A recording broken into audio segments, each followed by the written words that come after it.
Hi friends, Vishnu பெருமான் லட்சுமிக்கு சொன்ன கதையை உங்களுக்கு நான் சொல்லப் போகிறேன். அதாவது, இந்த உலகில் மிகப்பெரிய தானம் எது, எதை செய்தால் முழுமையான நல்லொழுக்கம் கிடைக்கும், கெட்டவர்களை எப்படி அடையாளம் காணலாம் என்பதை பற்றி மிக தெளிவாக விஷ்ணு பெருமான் லட்சுமிக்கு சொல்லியிருக்கிறார். அதை பற்றி நீங்களும் தெரிந்து கொள்ளுங்கள், வாருங்கள். அது மட்டுமன்றி, இந்த கதையை பூமியில் நான் பரப்புவேன் என்று விஷ்ணுவுக்கு லட்சுமி தேவி உறுதியளித்து இருக்கிறார். இந்த கதையை முழுமையாக கேட்பவர்கள் ஒவ்வொரு குடும்பத்திற்கும் நன்றாக இருக்கும், அதுவும் செல்வ செழிப்பு அடையும் என்றும் சொல்லியிருக்கிறார். ஒருமுறை மகாவிஷ்ணு பார்க்கடலில் தனது ஆசனத்தில் அமர்ந்திருந்தார். லட்சுமி தேவி ஆழ்ந்த சிந்தனையில் எதையோ பற்றி நினைத்து கொண்டிருந்தார்.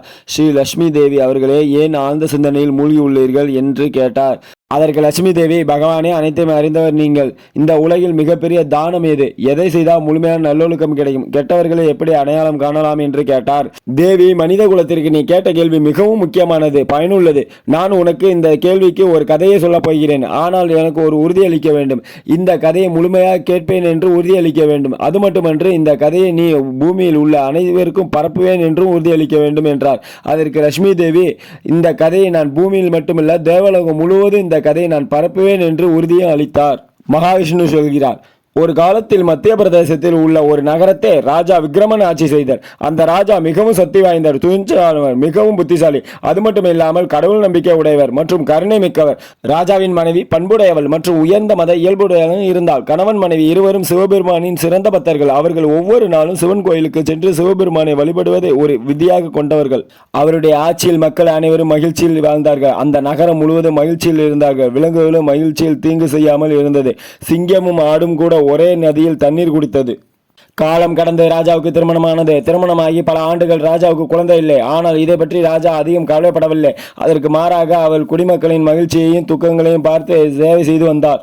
ஒரு நாள் வழக்கம் போல் ராஜா தன் மனைவியுடன் சிவன் கோயிலுக்கு சென்று கொண்டிருந்தார். திடீரென்று ஒரு பெண் துடைப்பாத்தால் தன் வீட்டை பெருக்கிக் கொண்டிருப்பதை பார்த்தார். ராஜாவும் ராணியும் அந்த வீட்டை கடந்தபோது அந்த பெண் முகத்தை திருப்பிக் கொண்டு வீட்டிற்குள் சென்று விட்டார். ராஜாவுக்கும் ராணிக்கும் இந்த செயல் நடந்தது பிடிக்கவில்லை என்று அவர்களுக்குள் பேசிக்கொண்டே சென்றார்கள். ராஜாவும் ராணியும் கோவிலுக்கு சென்று சிவனை வழிபட்டு அரண்மனைக்கு வந்தார்கள். அரண்மனைக்கு வந்ததும் ஒரு காவலரை அழைத்து, புறநகரில் வசிக்கும் அந்த பெண்ணை இங்கு அழைத்து வா, அந்த பெண்ணுக்கு ஏன் அழைக்கிறோம் என்று அந்த பெண்ணுக்கு தெரியக்கூடாது என்று கட்டளை இட்டார். ராஜா சொன்னது போல அந்த வீரர்கள் உடனே அந்த பெண்ணின் வீட்டிற்கு சென்றார்கள். அந்த பெண்ணின் வீட்டில் உள்ள கதவை தட்டி பார்த்தார்கள். கதவை திறந்த அந்த பெண், ஏன் அழைக்கிறீர்கள் என்று கேட்டார்கள். அதற்கு, ராஜா அழைக்கிறார், ராஜாவின் உத்தரவை நீங்கள் மீறக்கூடாது என்றார்கள். உடனே இந்த பெண், ராஜாவின் உத்தரவை நான் மீறவில்லை, எதற்கு அழைக்கிறார் என்று நானே வந்து தெரிந்து கொள்கிறேன் என்று அவர்களுடன் வந்தார்கள். அரண்மனை அடைந்ததும் அந்த பெண் ராஜாவை நோக்கி, ஏன் அழைத்தீர்கள், நான் எதுவும் தவறு செய்து விட்டேனா என்று கேட்டாள். அதற்கு ராஜா, இன்று காலை நானும் என் மனைவியும் சிவபெருமான் கோயிலுக்கு செல்லும் போது முகத்தை ஏன் திருப்பிக் கொண்டாய்? மறுபடியும் நாங்கள் வரும்போது வீட்டிற்கு ஏன் ஓடி போய்விட்டாய்? ஏன் எங்களை பார்த்ததும் இவ்வளவு மோசமாய் நடந்து கொண்டாய் என்று கேட்டார். மன்னிக்கும் அரசே, நான் உங்களுக்கு ஒரு உண்மையை சொல்கிறேன். அதாவது, நீங்கள் எந்த தண்டனை கொடுத்தாலும் பரவாயில்லை, அதை பற்றி நான் கவலைப்படவில்லை. உங்கள் பண்டிதர்களும் உங்கள் அறிஞர்களும் இதை பற்றி நீங்கள் கேட்டு தெரிந்து கொள்ளுங்கள் என்று ஒரு விஷயத்தை சொல்ல ஆரம்பித்தாள். அதாவது ராஜா, எங்கள் நகரில் உங்களை அதிகாலையில் பார்ப்பது ஒரு அசம்பத் சிந்தனையாக கருதப்படுகிறது. ஏனெனில் நீங்கள் இன்னும் குழந்தை பெறவில்லை. அதனால்தான் உங்களை பார்த்ததும் முகத்தை திருப்பிக் கொண்டேன். வரும்போது வீட்டிற்குள் ஓடி போய்விட்டேன் என்றாள். இந்த பெண்ணின் வார்த்தைகளை கேட்ட ராஜா, இந்த பெண் முற்றிலும் உண்மையை பேசுகிறார் என்று மனதில் நிறுத்தார். பின்னர் அந்த பெண்ணை வீட்டிற்கு திரும்ப அனுப்பினார். இதனால் அவர் மனம் ஆழ்ந்த சிந்தனையில் மூழ்கியது. இப்பொழுது நான் சிவன் கோயிலுக்கு சென்று யாகம் செய்ய முடிவெடுத்தார். அதன் பின் ராஜாவின் கட்டளைப்படி யாகம் செய்ய ஏற்பாடுகள் தொடங்கின. யாகம் வெகு சிறப்பாக நடைபெற்றது. ஆனால் யாகம் முடிந்த பிறகு அவருக்கு குழந்தை கிடைக்கவில்லை. இதனால் ராஜா ஏமாற்றமடைந்தார். யாகத்தை ஏற்பாடு செய்த பண்டிதரும் சிந்திக்க தொடங்கினார். என்னோட யாகம் ஏதும் தோல்வி அடையவில்லை. ஆனால் இந்த ராஜாவுக்கு இப்பொழுது குழந்தையும் பிறக்கவில்லை. இதனால் இந்த மன்னரின் தலைவிதி ஏதோ தடங்கள் இருக்கலாம் என்று பண்டிதன் நினைத்தார். எவ்வளவு யாகம் செய்தாலும் குழந்தை கிடைக்காததால் ராஜா ஏமாற்றத்தும் வெறுத்தும் மூழ்கினார். இரவும் பகலும் குழந்தை இல்லாததை சிந்தித்து கவலையில் ஆழ்ந்திருந்தார் ராஜா. ஒரு நாள் ராஜா திடீரென்று ஒரு விஷயத்தை நினைவு கூர்ந்தார். ஒரு மகாத்மா வெகு தூரம் காட்டில் இருக்கிறார், அவரை போய் பார்ப்போம், நம் பிரச்சனைக்கு தீர்வு கிடைக்கும் என்று தன் மனைவியிடம் கூறினார். உடனே மனைவி சரி போகலாம் என்று மகாத்மாவை சந்திக்க தேரில் காட்டிற்கு சென்றார்கள்.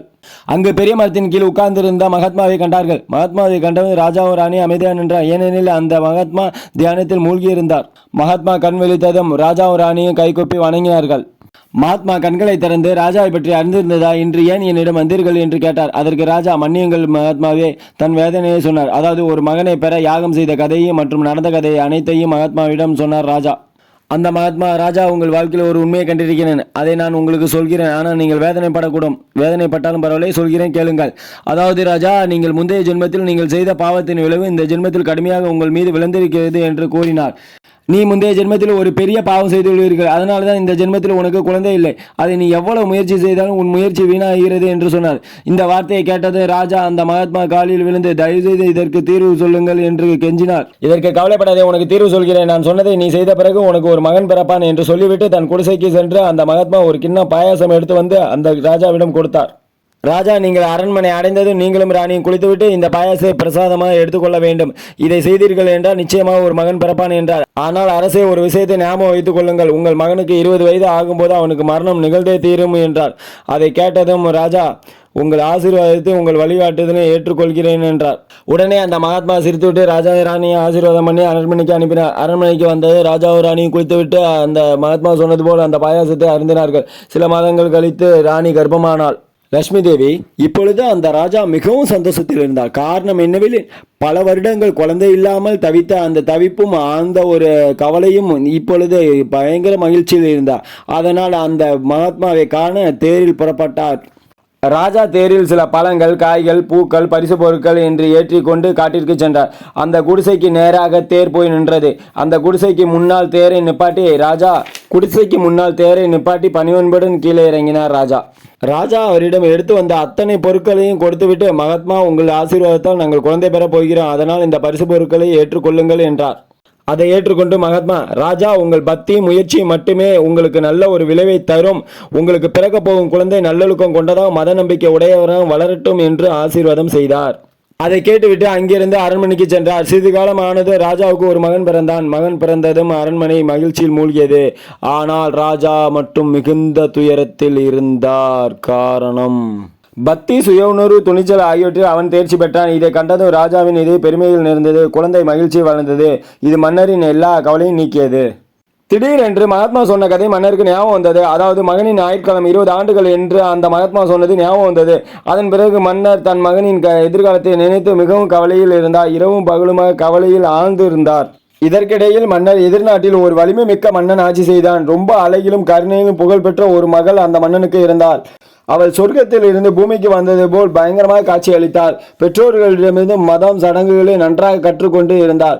அவள் மனம் இரக்கத்தாலும் நல்லொழுக்கத்தாலும் தாராளமாக நிறைந்திருந்தது. அவள் தினமும் காலையில் இருந்து பறவைகளுக்கு உணவளிப்பாள். எப்போதும் வாசலுக்கு வரும் முனிவர்களுக்கு, துறவிகளுக்கு மிகுந்த மரியாதையுடன் உணவளிப்பாள். பசியுடன் வந்த யாரும் அவள் வாசலில் இருந்து வெறும் கையுடன் திரும்ப மாட்டார்கள். நாட்கள் இப்படியே ஓடிக்கொண்டிருந்தது. மன்னனின் மகளும் தன் நற்பண்புகளுடன் இப்படியே வளர்ந்து கொண்டு வந்தாள். ஒரு நாள் விக்ரமன் ராஜா எதிர்நாட்டு மன்னனுக்கு இப்படி ஒரு மகள் இருக்கிறார் என்ற விஷயத்தை அறிந்து தன் மகனுக்கு திருமணத்தில் பொருத்தமாக இருக்கும் என்று தெரிந்து திருமண முன்மொழியை அந்த மன்னருக்கு அனுப்பி வைத்தார். திருமண முன்மொழியை மற்ற மன்னருக்கு அனுப்பினார். இந்த முன்மொழியை எதிர்நாட்டு மன்னன் கேட்டதன் தன் மகளுக்கு திருமணத்தில் திட்டமிட நேரம் வந்துவிட்டது என்று உணர்ந்தார். ஆனால் இந்த மன்னரின் மகனின் சௌரிய ஆண்டுகாலம் 20 ஆண்டுகள் என்று தனக்கு தெரியும். அவருடைய ஆயுள்காலம் குறைவாக இருந்தாலும் இந்த மன்னர் மிகவும் திறமைசாலி, பக்தியும் உள்ளவர். அவருக்கு தன் மகளை கொடுக்கலாம் என்று முடிவு செய்தார். ஏனெனில் தன் மகள் மூலம் இவருக்கு ஒரு மகன் பிறந்தால் அவருடைய வம்சாவளி நன்றாக இருக்கும் என்று நினைத்தார். ஒரு நாள் அந்த இளவரசர் அந்த இளவரசியை திருமணம் செய்து கொண்டார். அதாவது அந்த இளவரசிக்கு பக்தி மட்டும் இல்லை, உயிர்களுக்கு உணவளிக்கும் பழக்கமும் இருந்தது. யாராவது பசியில் வாடுவோருக்கு உணவளித்த பின் தான் இவள் உணவு அருந்துவாள் என்ற விதியை சிறு வயதிலிருந்தே கடைபிடித்து வந்தாள். இதே விதி தன் மாமியார் வீட்டிலும் தொடர்ந்தது. அதனால் ஒவ்வொரு காலையிலும் அரண்மனை வாசலுக்கு சென்று ஏழைகளுக்கு உணவு அருந்திவிட்டு பின்புதான் உணவு அருந்துவாள். அங்கு வரும் ஏழைகள் அனைவரும் இவளை வாழ்த்தி சென்றார்கள். இப்படியே அந்த சௌரிய வீரனின் காலம் சென்றது. இதற்கிடையில் சௌரிய வீரனின் அப்பா அம்மா சௌரிய வீரன் 20 ஆண்டுகள் மட்டுமே வாழ்வான் என்று மகாத்மா சொன்னார்கள். அதனால் சௌரிய வீரனுக்கு 20 வயது ஆகப் போகிறது என்று பயங்கரமான ஒரு கவலையில் மூழ்கியிருந்தார்கள். சௌரிய வீரனின் ஆயுள் காலத்தில் இன்னும் 3 நாட்கள் மட்டுமே உள்ளது. ஆனால் அந்த சௌரிய வீரனின் ஆயுள் காலம் 20 ஆண்டுகள் என்று சௌரிய வீரனின் மனைவிக்கோ அல்லது அரண்மனை உள்ளவர்களுக்கோ யாருக்கும் தெரியாது. இதனால் ராஜாவும் ராணியும் மிகவும் வேதனைப்பட்டார்கள். அதிலும் சௌரிய வீரனின் ஆயுள் காலம் இன்னும் 3 நாட்கள் தான். அதிலும் இன்றைக்கு கடைசி நாள் தான் என்று ராஜாவுக்கும் ராணிக்கும் தெரிய வந்தது. இன்று ஒரு நாள் முடிந்துவிட்டது என்றால் என் மகன் தன்னை விட்டு பிரிந்து விடுவான் என்று ராஜாவும் ராணியும் பயங்கரமாக இருவருக்குள் பேசிக்கொண்டு அழுது கொண்டு புலம்பிக் கொண்டும் இருந்தார்கள். அது மட்டுமன்று சிவன் கோயிலுக்கு சென்று பயங்கரமாக அழுது கொண்டு வழிபட்டார்கள். ராஜாவும் ராணியும் சிவன் கோயிலுக்கு சென்று பயங்கரமாக அழுது புலம்பினார்கள். அதாவது என் மகன் 19 வருடம் நன்றாக வாழ்ந்து வந்தான், இப்போ 20வது வருடம் வரும்போது அவன் இறக்கப் போகிறான் என்ற விஷயத்தை அந்த மகாத்மா சொன்ன விஷயம் என்னை போட்டு கனமாக்கிறது, என்னை புண்ணாக்குகிறது, என் உயிரை கூட எடுத்துக்கொள், என் மகனின் உயிரை வைத்துவிடு இறைவா என்று கெஞ்சினார்கள், புலம்பினார்கள், தவித்தார்கள், அழுதார்கள், புலம்பினார், பயங்கரமாக என்னென்னமோ செய்து பார்த்தார்கள். இறைவா, என் மகனை காப்பாற்ற வழி இல்லையா என்று அழுது புலம்பினார்கள் ராஜாவும் ராணியும். சூரிய இளவரசனின் மனைவி தம் அன்றாட மத செயல்களில் முழுமையாக ஈடுபட்டு வந்தார். ஒவ்வொரு நாளும் போலவே பசித்தவருக்கு உணவளித்தார். அவருக்கு தன் கணவனின் விதியை பற்றி எதுவும் தெரியாது. ஆனால் அவள் கடமை அற்றவளாக தன் கடமையில் மூழ்கி இருந்தாள். இளவரசர் சௌரிய வீரனின் மரண நாளும் வந்தது. இளவரசர் சௌரிய வீரன் மரண நாள் இன்றைய என்று தர்மராஜன் கண்டார். உடனே தனது 2 முக்கிய யமதூதர்களை அழைத்து இளவரசன் சௌரிய வீரனின் ஆத்மாவை உடலில் இருந்து எடுத்து யமலோகத்துக்கு எடுத்து வாருங்கள் என்று, அதனால் அவர் மரணம் ஒரு குறிப்பிட்ட நாளில் இடம்பெறும் என்றார். எப்படி மரணம் நிகழும் என்றால், ஒரு காலை தன் காலால் உதைத்தால் சௌரிய வீரனின் உயிர் பிரிந்துவிடும். அதனால் தான் நீங்கள் இருவரும் பூமிக்கு சென்று ஒரு காளையை தூண்டி இளவரசரை உதைக்க செய்யுங்கள் என்று சொன்னார். தர்மராஜாவின் மாயையால் ஒரு காலை சௌரிய வீரனின் தோட்டத்திற்கு சென்று அங்கு சுற்றி திரிந்து கொண்டிருந்தது. அதனால் யமலோகத்தில் இருந்து வந்த 2 யமதூதர்கள் தோட்டத்திற்கு அருகில் இருந்தனர். அந்த காளையை தூண்டி உதைக்க செய்ய நினைத்து அருகில் இருந்தார்கள். சிறிது நேரத்திற்கு சௌரிய வீரனின் நடை பயணத்துக்காக தோட்டத்திற்கு வந்தான். இளவரசர் அங்கு காலை இருப்பதை அறியாமல் தோட்டத்திற்கு நடக்க தொடங்கினார். அதை பார்த்து கொண்டிருந்த 2 யமதூதர்கள் இவரின் வாழ்க்கை இப்பொழுது முடிந்துவிடும் போல் இருக்கிறது என்று பேசிக் கொண்டிருந்தனர். இந்த சமயத்தில் ஒரு வினோதமான நிகழ்வு நடந்தது. அதாவது சௌரிய வீரனின் வாழ்க்கை மாறப்போகிறது என்று 2 யமதூதருக்கு தெரியாமலே அவர்கள் அங்கு நின்று கொண்டிருந்தார்கள். பக்கத்து நகரில் ஒரு ஏழை பிராமணன் இருந்தான். அந்த ஏழை பிராமணனுக்கு ஒரு பெண் இருந்தாள். அந்த பெண்ணுக்கு சரியான நேரத்தில் திருமணம் நடந்தது.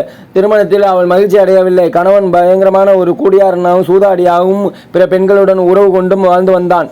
அது மட்டுமன்றி தினமும் அந்த பெண்ணை அடித்து துன்புறுத்தி வந்தான். இதனால் பயங்கரமாக அந்த பெண் அழுது புலம்பி கொண்டே இருந்தாள். ஒரு நாள் அவள் அவனை விட்டு பிரிந்து வந்தாள். ஆனால் முன்பு அவனுடன் இருந்ததால் அவள் கர்ப்பமாயிருந்தாள். கர்ப்ப காலத்தில் தன்னுடைய தாய் வீட்டிற்கு வந்துவிட்டாள். அவள் தன் தந்தையிடம் கண்ணீர் விட்டு கூறினார், அப்பா, இன்றிலிருந்து என் கணவருடன் நான் வாழ முடியாது. ஏனெனில் அவர் தினமும் என்னை அடித்து மிகவும் மோசமாக நடந்து கொள்கிறார், என்னை அவமானப்படுத்துகிறார். என்னை அங்கு அனுப்பினீர் என்றால் நான் இறந்து விடுவேன் என்று பயங்கரமாக அழுது கொண்டு பயங்கரமான ஒரு இதில் இருந்தார். இப்பொழுது தன் தாய் வீட்டில் மட்டுமே நான் வாழ விரும்புகிறேன் என்று அழுதாள். அவளுடைய தந்தை மிகவும் வயதானவர். அவருக்கு வருமானம் ஈட்ட எந்த வழியும் இல்லை. இதனால் அவர் நகரத்தில் ஒவ்வொரு வீடுகளுக்கும் சென்று பிச்சை எடுத்து தன் குடும்பத்துக்கு உணவளிக்க வேண்டியிருந்தது. மகளின் கர்ப்பகாலம் முடிந்ததும் அவள் ஒரு மகனை பெற்றெடுத்தாள். ஆனால் பிரசவத்திற்கு பின் வரும் பசி பயங்கரமாக இருந்தது. அவளுக்கு உணவு தேவைப்பட்டது. தன் தந்தையிடம் உணவு கேட்க ஆரம்பித்தாள். ஆனால் அந்த ஏழை பிராமணனுக்கு யாரும் உணவு அளிக்கவில்லை. இதனால் அவர் வெறும் கையுடன் வீடு திரும்பினார். வீட்டில் தன் மகள் பசியால் மிகவும் வாடி வதங்கி கொண்டிருந்தார். தன் அப்பா ஏதும் இல்லாமல் வீட்டிற்கு வந்ததும் பார்த்து மகள், அப்பா, என்னால் பசி தாங்க முடியவில்லை என்று அழுது கொண்டே சொன்னார். 3 நாட்களாக நான் ஒருவேளை உணவு கூட சாப்பிடவில்லை. என் உடலில் சக்தியை இழந்து விட்டேன். நான் பசியால் உயிரை இழந்து விடுவேன் என்று வலியோடு சொன்னாள். மகளின் துயரத்தை கண்ட பிராமணன் அவளை ஆறுதல் படுத்தி, மகளே, கவலைப்படாதே, நான் அருகில் உள்ள நகரத்திற்கு சென்று அங்குள்ள ராஜாவிடம் பிச்சை கேட்கிறேன். ஏதாவது கிடைத்தால் உடனே கொண்டு வருகிறேன் என்று அங்கிருந்து புறப்பட்டார். சௌரிய வீரனின் மனைவி ஒவ்வொரு நாளும் ஏழைக்கு உணவு வழங்கினார். ஆனால் அன்று அரசனும் ராஜாவும் தன் மகனின் உயிரிடல் ரீதியாக கவலைப்பட்டதால் இளவரசி தன் அறையிலே இருந்தார். ஆனால் அன்று அவர் ஏழைகளுக்கு உணவு வழங்கவில்லை. அன்று தன் கணவனுக்கு உணவு சமைத்து ஒரு தட்டில் அலங்கரித்து வைத்திருந்தார். இதற்கு இடையில் வயதான பிராமணன் அரண்மனையை அடைந்தார். அவரை பார்த்ததும் இளவரசிக்கு இவர் மேல் பரிதாபம் ஏற்பட்டது. அதனால் இவர் தன் கணவருக்காக சமைத்து வைத்த உணவை அந்த பிராமணருக்கு கொடுத்தார். அதன் பின் பிராமணன் உணவு தட்டுடன் தன் நகரத்துக்கு புறப்பட்டான். அவன் உணவுடன் வீட்டிற்கு வந்து 3 நாட்கள் பசியோடு வாடி வதங்கி இருக்கும் தன் மகளுக்கு இந்த உணவை கொடுத்தான். மறுகண யமதூதர்கள் ஒருவருக்கு இளவரசனின் உயிரை எடுக்க காத்துக் கொண்டிருந்தார்கள். காலை இளவரசரை உதைத்தால் உயிர் பிரிந்துவிடும் என்று ஒரு கணமே இருந்தது.